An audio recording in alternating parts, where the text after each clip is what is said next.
Hello friends, हम लोग पिछले लेक्चर में कुछ रिलेशन देखे थे ड्रिफ्ट वेलोसिटी के साथ इलेक्ट्रिक फील्ड का और करंट का। ठीक है ना। आज हम लोग मोबिलिटी के बारे में पढ़ेंगे, इलेक्ट्रॉन मोबिलिटी। ठीक है ना। इलेक्ट्रॉन मोबिलिटी क्या होता है?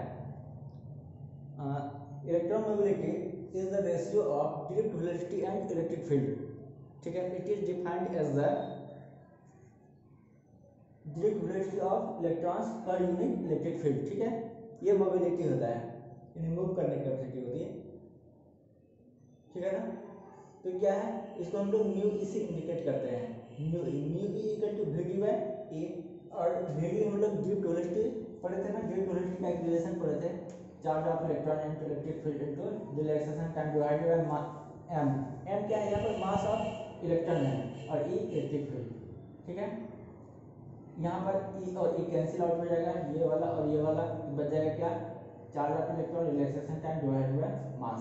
ठीक है। ये हो गया इलेक्ट्रॉन मोबिलिटी।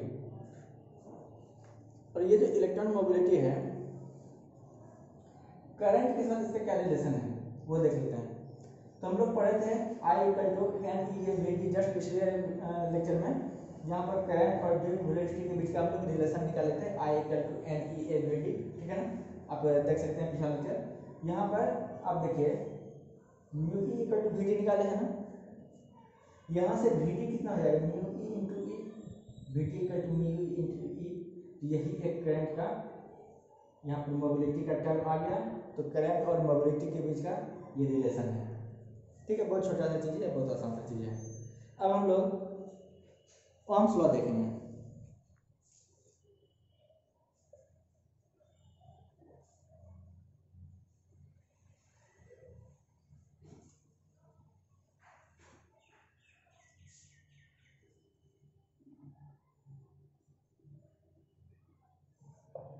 ठीक है ना।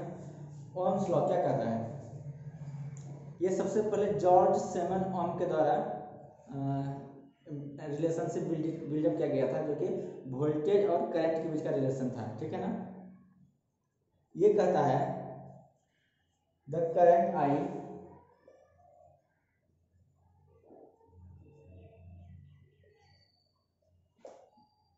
Flowing through the conductor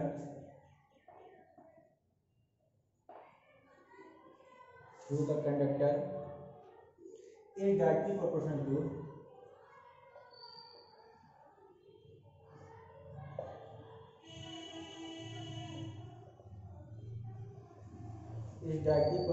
to potential difference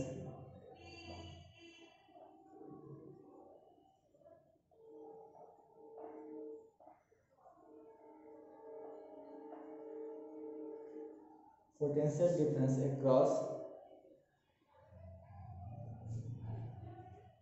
its end। ठीक है ना। और यहाँ पर क्या होना चाहिए? फिजिकल कंडीशन चेंज नहीं होना चाहिए, जैसे कि टेम्परेचर, स्ट्रेन, ये सब जो चीज़ें हैं ये सब चेंज नहीं होना चाहिए।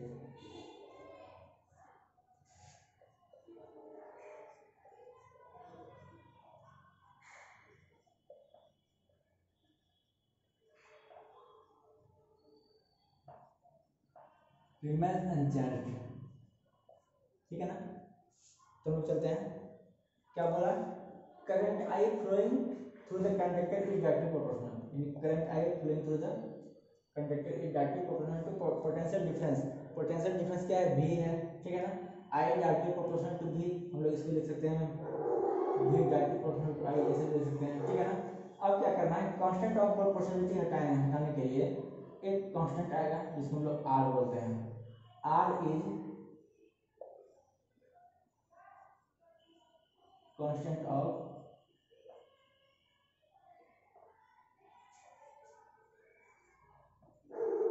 पोटेंशियल। और यही हमारा क्या कहलाता है?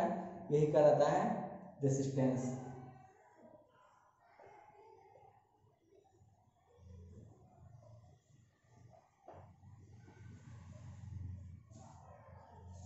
ध्यान देंगे, यही क्या कहलाता है? रेजिस्टेंस। ठीक है। देखिए अब इसका यदि आप ग्राफ खींचेंगे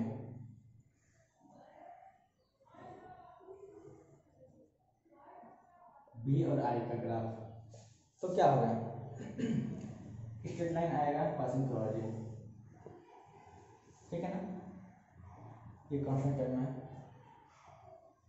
यहाँ पर जो एंगल होगा, सपोज कुछ थीटा एंगल है,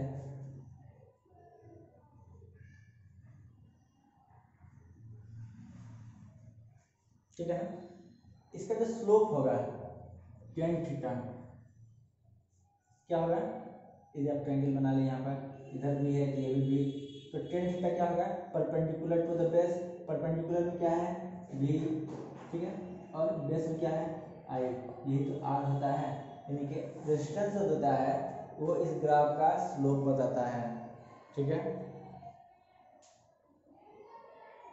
ठीक है ना। अब देखिए ये ओम्स लॉ हो गया, और बहुत सारे कंडक्टर हैं जो कि इस तरह का ग्राफ नहीं देता है, ठीक है ना, तो जो इस तरह का ग्राफ रिप्रेजेंट करता है वो क्या कहलाता है, वो ओमिक कंडक्टर कहलाता है।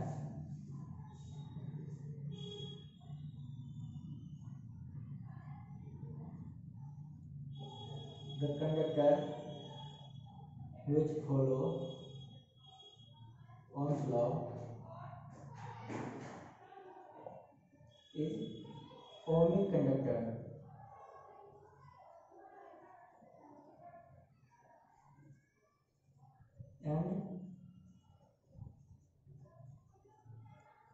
and the conductor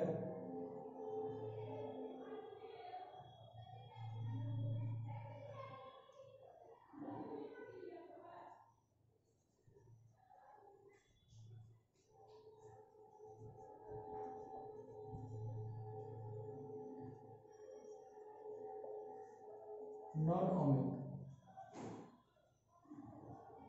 ठीक है ना, ये क्या हो जाएगा, ये ओमिक हो गया,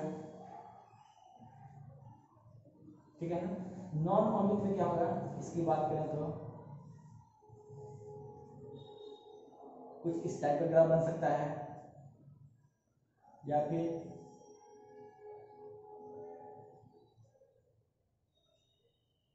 इस टाइप का ग्राफ बन सकता है, यानी कि स्ट्रेट लाइन नहीं होगा, ठीक है ना, सॉरी, तो ये नॉन ओमिक कंडक्टर कहलाएगा और ये ओमिक कंडक्टर कहलाएगा, ठीक है।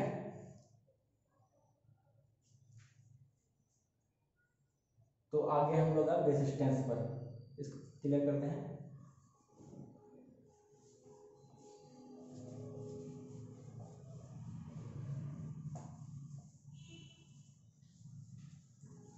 तो क्या आप बता सकते हैं रेजिस्टेंस क्या होता है?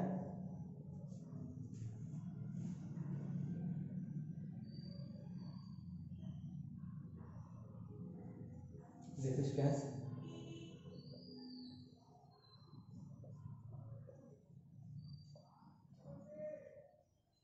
resistance of a conductor, resistance of a conductor is defined as the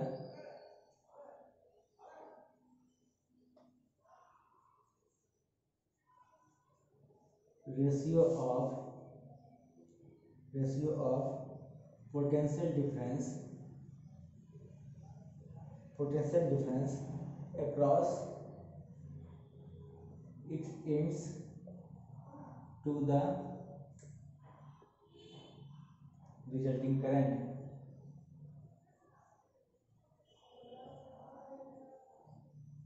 ठीक है ना। तो आर इक्वल टू क्या हो जाएगा, वी बाई आर, ठीक है। यदि आप इसका यूनिट की बात करेंगे तो रेजिस्टेंस का यूनिट क्या होता है, ओम, ठीक है ना। यहाँ से बात करें ओम हो गया, इसको हम लोग ऐसे इंडिकेट करते हैं, ठीक है। और 1 ओम जो होता है, यहाँ से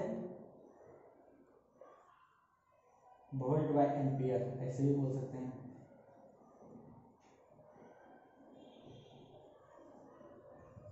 वी बाय ए,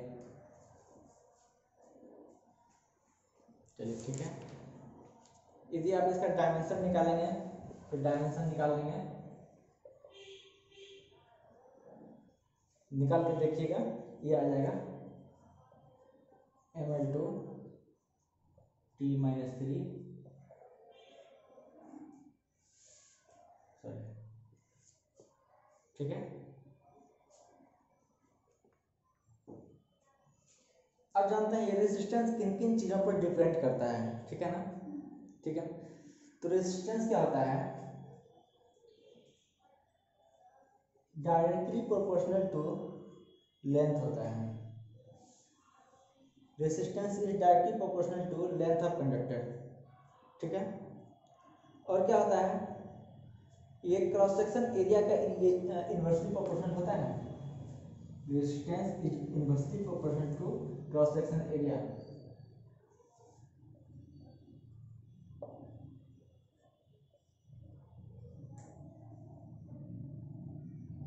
ठीक है। Cross section area of conductor, ठीक है ना। Resistance directly proportional to length of conductor होता है और resistance inversely proportional to area of cross section area of conductor होता है, ठीक है। आप इन दोनों को मिक्स करेंगे तो इसको आप लिख सकते हैं R directly proportional to L by A, ठीक है। अब यहाँ फिर से प्रोपोर्शनलिटी आ गया है, आप इस प्रोपोर्शनलिटी को हटाएंगे तो क्या होगा, एक कांस्टेंट देना पड़ेगा, आर इक्वल टू यहाँ आ जाता है रो, यहाँ पर जो कांस्टेंट ऑफ प्रोपोर्शनलिटी आता है वो रो आता है, ठीक है। और रो क्या होता है, ये रो रेसिस्टिविटी, रो इज रेसिस्टिविटी, ये भी बहुत इंपॉर्टेंट रिजल्ट है, बहुत सारा प्रॉब्लम सॉल्व करने की जरूरत पड़ेगा इसका, ठीक है ना। R equal to rho L by A, इसको याद रखेंगे।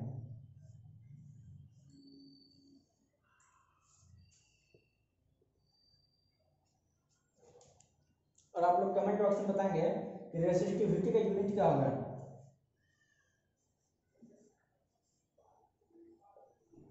रेसिस्टिविटी का यूनिट क्या होगा, कमेंट बॉक्स में बताएंगे।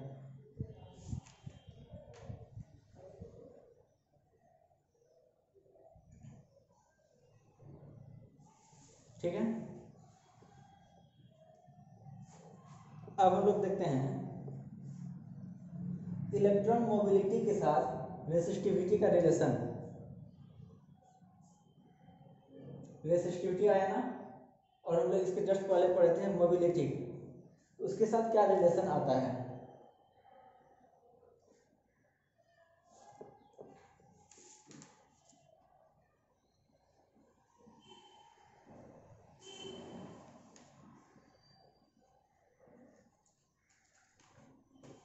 ठीक है, लेकिन उसके पहले एक छोटा सा चीज देख लेते हैं। ये रो रेसिस्टिविटी है ना, तो रो इसका एक उल्टा टर्म आता है, वन बाय सिग्मा, या फिर बोल सकते हैं sigma equal to one by rho, ठीक है। यहाँ पर रो क्या है, resistivity, and sigma is conductivity, ध्यान रखेंगे।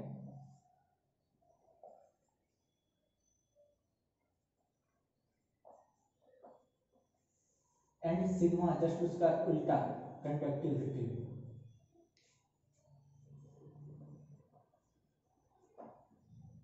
ठीक है, इसका जरूरत पड़ेगा आगे।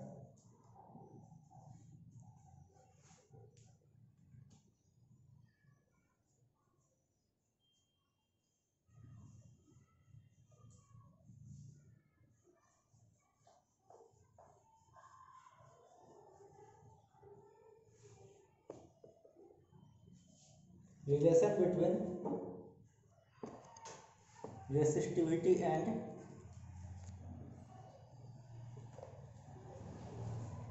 मोबिलिटी।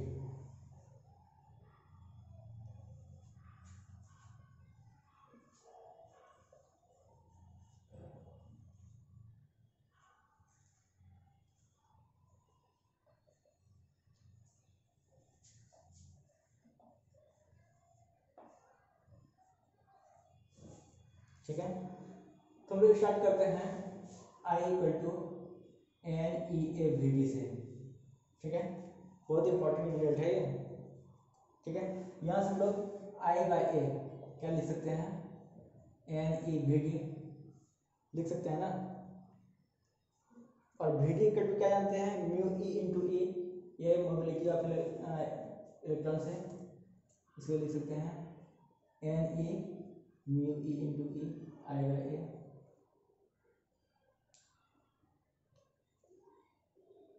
ठीक है। और एक टर्म और यहाँ पर जरूरत पड़ जाएगा आपको, जे का। जे क्या होता है, करंट डेंसिटी होता है, ये हम लोग पढ़ देते हैं अभी। J equal to I by A,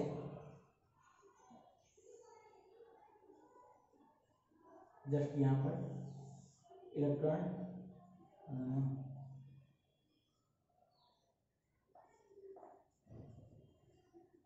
current density I by A, इसको हम लोग अभी जस्ट देख लेते हैं, इसको कंप्लीट करके। J equal to I by A लिख सकते हैं, N E mu E into E लिख सकते हैं।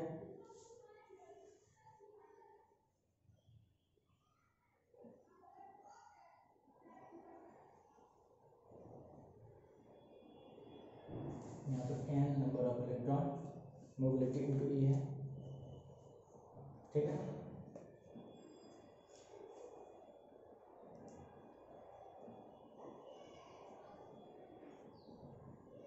हम लोग पर देख लेते हैं करंट डेंसिटी को। करंट डेंसिटी क्या है, current density carrying conductor I और क्रॉस सेक्शन एरिया कंडक्टर का उसका रेशियो है, J equal to I by A. ठीक है ना। इसको हम लोग अलग अलग टर्म में ये लिख सकते हैं, जैसे कि J equal to I by A लिखें, इसको हम लोग जानते हैं I equal to N E A B D, I equal to, यहाँ पर आई बाई ए इधर ला सकते हैं इसको, एन ई बी डी, ये आई बाई ए को हम लोग जे बोल सकते हैं, J equal to N E B D, साथ में करंट डेंसिटी ये दे दीजिए इसको, J equal to N E B D. ठीक है। और इसको और स्टैंडर्ड टर्म में हम लोग यदि इंडिकेट करना चाहें तो जे वेलोसिटी का वैल्यू पुट कर दीजिए,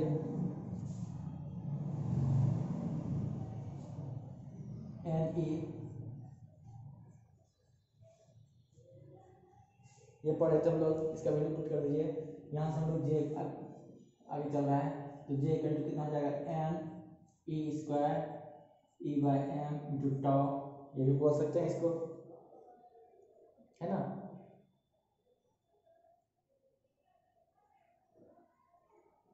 इस टर्म में भी लिख सकते हैं।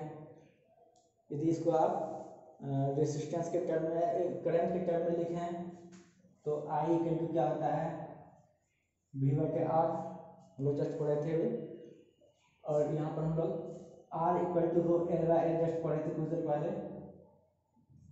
आई इक्वल टू वी बटे R equal to rho L by A, अभी जस्ट पिछले कुछ मिनट्स पहले उसमें रेसिस्टिविटी पढ़े थे, रेसिस्टेंस के साथ एक रिलेशन में, वो आप इसको क्या लिख सकते हैं, वी ए बाय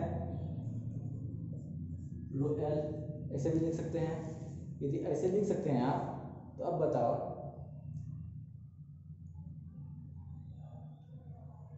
यहाँ पर v a sorry v by l, इसको आप क्या लिख सकते हो, ये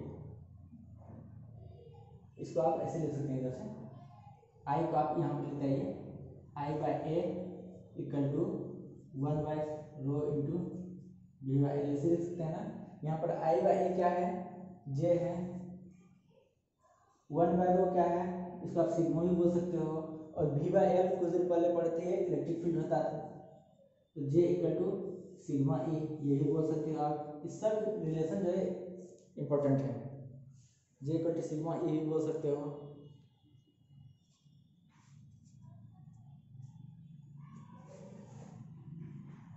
ठीक है ना। अब हम लोग यहाँ से आगे बढ़े, करंट डेंसिटी देखिए हम लोग, इसको जे से इंडिकेट करते हैं, तो यहाँ पर J equal to I by A लिख दिए, ऐसा हम लोग लिख सकते हैं।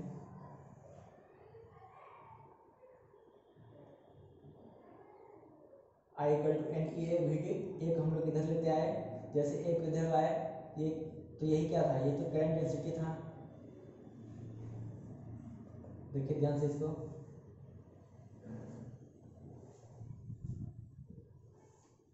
ठीक है ना। हम लोग जे इक्वल टू आई बाई पढ़े थे, और जे इक्वल टू हम लोग क्या पढ़े, सिग्मा ई भी पढ़े। अभी जस्ट इक्वेशन हम लोग बिल्डअप किए हैं, जे इक्वल टू सिग्मा ई, ठीक है।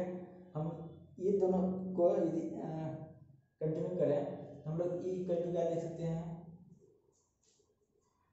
जे by sigma, J is current density and sigma is conductivity, ठीक है।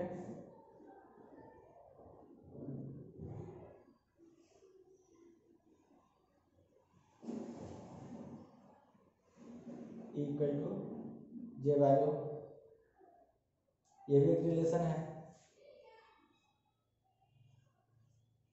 या फिर आप सिग्मा है ना, इस सिग्मा का टर्म में आप इसको रेसिस्टिविटी के टर्म में भी ला सकते हैं, तो ई इक्वल टू कितना हो जाएगा, 1 बाय सिग्मा को रो लिख सकते हैं इंटू जे, ठीक है, लिख सकते हैं ना। तो आप इसको लिख सकते हैं J equal to E by rho, ऐसे भी लिख सकते हैं, ठीक है ना। और जे इक्वल टू हम लोग क्या निकाले हुए हैं, ये N E mu E equal to E by rho, ऐसे भी लिख सकते हैं आप, इस दोनों को कंबाइन करा के, ठीक है। आप इसको यदि आगे बढ़ाएंगे तो N E mu E equal to 1 by rho बोल सकते हैं, तो rho equal to N E 1 by N E mu E, ऐसा भी बोल सकते हैं, ठीक है ना। चलिए ठीक है, इसको आप अच्छे से देखेंगे, ठीक है ना। हम लोग फिर आगे पढ़ेंगे नेक्स्ट वीडियो में कंडक्टेंस वगैरह सब, और वी आई कैरेक्टरिस्टिक्स भी देखेंगे।